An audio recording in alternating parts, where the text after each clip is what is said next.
You know those really tough calls that producers make when it comes to theatrical animations where they're like, all right, I think it's about time we release these on Blu-ray exclusively. Yeah, this is not one of those times.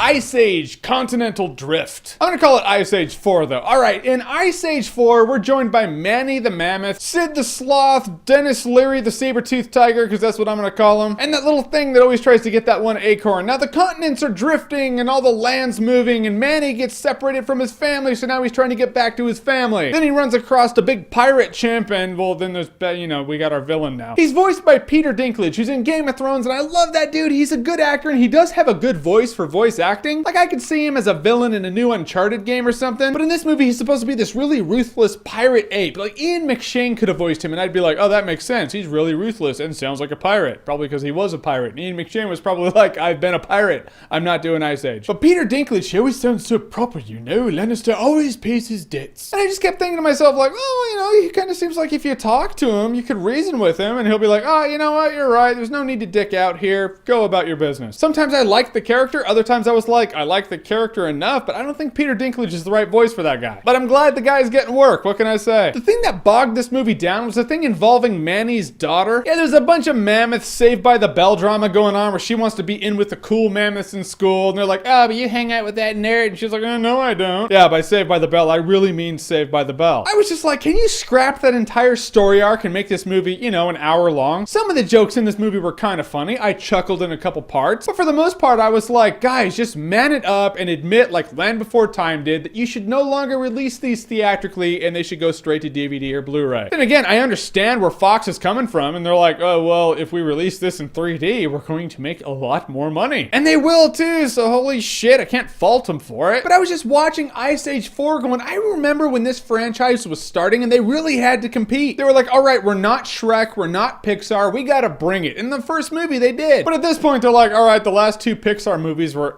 so why do we have to try? And then I had to realize to myself, I am not the demographic for this movie. Some animations out there go the extra mile and they're like, we need to impress the adults as well as the kids. We don't want to bore the adults that bring the kids to these things. This is not one of those animations. You're gonna take your kid to this movie and you're gonna punch yourself in the taint at the fact that you just spent money on tickets that you could have saved and spent next weekend on Dark Knight Rises tickets. You know that's how it's gonna go down. I'm not saying it's good or bad. I'm just saying that is fact. I will say Ice Age Continental Drift is alright, but you're not gonna remember it in T-1 day. What was that movie about? That's how I felt when I got out of this movie. I was driving home, getting dialogue in my head, and I was like, what was that movie about? You really forget a lot about it, but it's not bad enough to be dog shit. Kids will have fun with it. Alright, so your favorite Ice Age movie, what is it? Whatever it may be, comment below, let me know. And as always, if you like what you've seen here and you want to see more, click right here to see more.